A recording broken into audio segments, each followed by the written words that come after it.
तू चित्त लगाकर उन्हीं का भजन कर। जिस पुरुष को अपने लिए धर्म, अर्थ, काम और मोक्ष रूप पुरुषार्थ की अभिलाषा हो, उसके लिए उनकी प्राप्ति का उपाय एकमात्र श्री हरि के चरणों का सेवन ही है। बेटा, तेरा कल्याण होगा। अब तू श्री यमुना जी के तटवर्ती परम पवित्र मधुवन को जा। वहाँ श्री हरि का नित्य निवास है। वहाँ श्री कालिंदी के निर्मल जल में तीनों समय स्नान करके नित्य कर्म से निवृत्त हो यथाविधि आसन बिछाकर स्थिर भाव से बैठना। वहाँ श्री कालिंदी के निर्मल जल में तीनों समय स्नान करके नित्य कर्म से निवृत्त हो यथाविधि आसन बिछाकर स्थिर भाव से बैठना। फिर रेचक, पूरक और कुंभक 3 प्रकार के प्राणायाम से धीरे धीरे प्राण, मन और इंद्रिय के दोषों को दूर कर धैर्य युक्त मन से परम गुरु श्री भगवान का इस प्रकार ध्यान करना। भगवान के नेत्र और मुख निरंतर प्रसन्न रहते हैं। उन्हें देखने से ऐसा मालूम होता है कि वे प्रसन्नतापूर्वक भक्त को वर देने के लिए उद्यत हैं। उनकी नासिका, भौहें और कपोल बड़े ही सुहावने हैं। वे सभी देवताओं में परम सुंदर हैं। उनकी तरुण अवस्था है, सभी अंग बड़े सुडौल हैं। लाल लाल होठ और रत्नारे नेत्र हैं। वे प्रणत जनों को आश्रय देने वाले अपार सुखदायक, शरणागत वत्सल और दया के समुद्र हैं।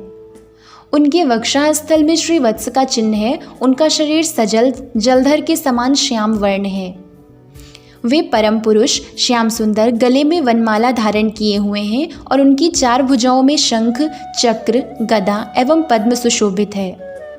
उनके अंग प्रत्यंग किरीट, कुंडल, केयूर और कंकड़ादि आभूषणों से विभूषित है। गला कौस्तुभ मणि की भी शोभा बढ़ा रहा है तथा शरीर में रेशमी पीतांबर है।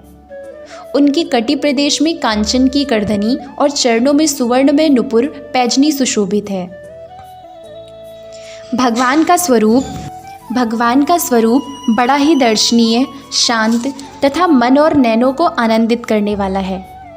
जो लोग प्रभु का मानस पूजन करते हैं उनके अंतःकरण में वे हृदय कमल की कर्णिका पर अपने नख मणिमंडित मनोहर पादारविंदों को स्थापित करके विराजते हैं। इस प्रकार धारणा करते करते जब चित्त स्थिर और एकाग्र हो जाए, तब उन वरदायक प्रभु का मन ही मन इस प्रकार ध्यान करें कि वे मेरी ओर अनुराग भरी दृष्टि से निहारते हुए मंद मंद मुस्कुरा रहे हैं। भगवान की मंगलमयी मूर्ति का इस प्रकार निरंतर ध्यान करने से मन शीघ्र ही परमानंद में डूबकर तल्लीन हो जाता है और फिर वहाँ से लौटता नहीं। राजकुमार, इस ध्यान के साथ जिस परम गुह्य मंत्र का जप करना चाहिए वह भी बतलाता हूँ। इसका सारा 7 रात जप करने से मनुष्य आकाश में विचरने वाले सिद्धों का दर्शन कर सकता है। वह मंत्र है ओम नमो भगवते वासुदेवाय। किस देश और किस काल में कौन वस्तु उपयोगी है, इसका विचार करके बुद्धिमान पुरुष को इस मंत्र के द्वारा तरह तरह की सामग्रियों से भगवान की द्रव्यमयी पूजा करनी चाहिए। प्रभु का पूजन विशुद्ध जल, पुष्पमाला, जंगली मूल और फल आदि, पूजा में विहित दूर्वादि अंकुर, वन में ही प्राप्त होने वाले वल्कल वस्त्र और उनकी प्रेयसी तुलसी से करना चाहिए। यदि शिला आदि की मूर्ति मिल सके तो उसमें, नहीं तो पृथ्वी या जल आदि में ही भगवान की पूजा करें। सर्वदा संयत चित्त, मननशील, शांत और मौन रहें तथा जंगली फल मूल आदि का परिमित आहार करें। इसके सिवा पुण्य कीर्ति श्रीहरि अपनी अनर्वचनीय माया के द्वारा अपनी ही इच्छा से अवतार लेकर जो जो मनोहर चरित्र करने वाले हैं उनका मन ही मन चिंतन करता रहे। प्रभु की पूजा के लिए जिन जिन उपचारों का विधान किया गया है उन्हें मंत्र मूर्ति श्री हरि को द्वादशाक्षर मंत्र के द्वारा ही अर्पण करें। इस प्रकार जब हृदय स्थित हरि का मन, वाणी और शरीर से भक्तिपूर्वक भजन किया जाता है, तब वे निश्चल भाव से भली भांति भजन करने वाले अपने भक्तों के भाव को बढ़ा देते हैं और उन्हें उनकी इच्छा के अनुसार धर्म, अर्थ, काम अथवा मोक्ष रूप कल्याण प्रदान करते हैं। यदि उपासक को इंद्रिय संबंधी भोगों से वैराग्य हो गया हो तो वह मोक्ष प्राप्ति के लिए अत्यंत भक्तिपूर्वक अविच्छिन्न भाव से भगवान का भजन करे। श्री नारद जी से इस प्रकार उपदेश पाकर राजकुमार ध्रुव ने परिक्रमा करके उन्हें प्रणाम किया। तदनंतर उन्होंने भगवान के चरण चिन्हों से अंकित परम पवित्र मधुवन की यात्रा की। ध्रुव के तपोवन की ओर चले जाने पर नारद जी महाराज उत्तानपाद के महल में पहुंचे। राजा ने उनकी यथायोग्य उपचारों से पूजा की। तब उन्होंने आराम से आसन पर बैठकर राजा से पूछा। श्री नारद जी ने कहा, राजन, तुम्हारा मुख सूखा हुआ है। तुम बड़ी देर से किस सोच विचार में पड़े हो। तुम्हारे धर्म, अर्थ और काम में से किसी में कोई कमी तो नहीं आ गई। राजा ने कहा, ब्रह्मन, मैं बड़ा ही स्त्रैण और निर्दय हूँ। मैंने अपने 5 वर्ष के नन्हे से बच्चे को उसकी माता के साथ घर से निकाल दिया। मुनिवर, वह बड़ा ही बुद्धिमान था। उसका कमल सा मुख भूख से कुम्हला गया होगा। वह थककर कहीं रास्ते में पड़ गया होगा। ब्रह्मन, उस असहाय बच्चे को वन में कहीं भेड़िए न खा जाएं। मैं कैसा स्त्री का गुलाम हूँ, मेरी कुटिलता तो देखिए। वह बालक प्रेमवश मेरी गोद में चढ़ना चाहता था, किंतु मुझ दुष्ट ने उसका तनिक भी आदर नहीं किया। श्री नारद जी ने कहा, राजन, तुम अपने बालक की चिंता मत करो। उसके रक्षक भगवान हैं। तुम्हें उसके प्रभाव का पता नहीं है। उसका यश सारे जगत में फैल रहा है। वह बालक बड़ा समर्थ है। जिस काम को बड़े बड़े लोकपाल भी नहीं कर सके, उसे पूरा करके वह शीघ्र ही तुम्हारे पास लौट आएगा। उसके कारण तुम्हारा यश भी बहुत बढ़ेगा।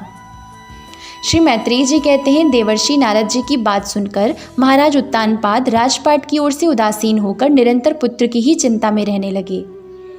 इधर ध्रुव जी ने मधुवन में पहुंचकर यमुना जी में स्नान किया और उस रात पवित्रता पूर्वक उपवास करके श्री नारद जी के उपदेश अनुसार एकाग्र चित्त से परम पुरुष श्री नारायण की उपासना आरंभ कर दी।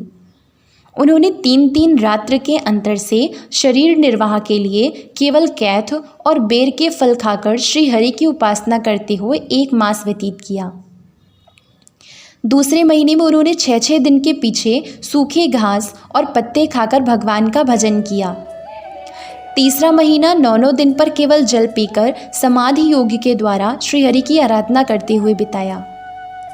चौथे महीने में उन्होंने श्वास को जीतकर 12-12 दिन के बाद केवल वायु पीकर ध्यान योग द्वारा भगवान की आराधना की।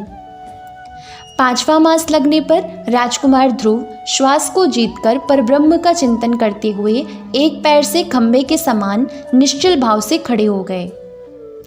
उस समय उन्होंने शब्द आदि विषय और इंद्रियों के नियामक अपने मन को सब ओर से खींच लिया तथा हृदय स्थित हरि के स्वरूप का चिंतन करते हुए चित्त को किसी दूसरी ओर न जाने दिया। जिस समय उन्होंने महादादि संपूर्ण तत्वों के आधार तथा प्रकृति और पुरुष के भी अधीश्वर परब्रह्म की धारणा की, उस समय उनके तेज को न सह सकने के कारण तीनों लोग कांप उठे। जब राजकुमार ध्रुव एक पैर से खड़े हुए तब उनके अंगूठे से दबकर आधी पृथ्वी इस प्रकार झुक गई जैसे किसी गजराज के चढ़ जाने पर नाव पद पद पर दाएं बाएं और डगमगाने लगती है। ध्रुव जी अपने इंद्रिय द्वार तथा प्राणों को रोककर अनन्य बुद्धि से विश्वात्मा श्री हरि का ध्यान करने लगे। इस प्रकार उनकी समष्टि प्राण से अभिन्नता हो जाने के कारण सभी जीवों का श्वास प्रश्वास रुक गया। इससे समस्त लोक और लोकपालों को बड़ी पीड़ा हुई और वे सब घबराकर श्री हरि की शरण में गए। देवताओं ने कहा, भगवन, समस्त स्थावर जंगम जीवों के शरीरों का प्राण एक साथ ही रुक गया है। ऐसा तो हमने पहले कभी अनुभव नहीं किया। आप शरणागतों की रक्षा करने वाले हैं। अपनी शरण में आए हुए हम लोगों को इस दुख से छुड़ाइए। श्री भगवान ने कहा, देवताओं, तुम डरो मत। उत्तानपाद के पुत्र ध्रुव ने अपने चित्त को मुझ विश्वात्मा में लीन कर दिया है। इस समय मेरे साथ उसकी अभेद धारणा सिद्ध हो गई है। इसी से उसके प्राण निरोध से तुम सबका प्राण भी रुक गया है। अब तुम अपने अपने लोकों को जाओ। मैं उस बालक को इस दुष्कर तप से निवृत्त कर दूंगा। ओम नमो भगवते वासुदेवाय। जय श्री राधे कृष्ण।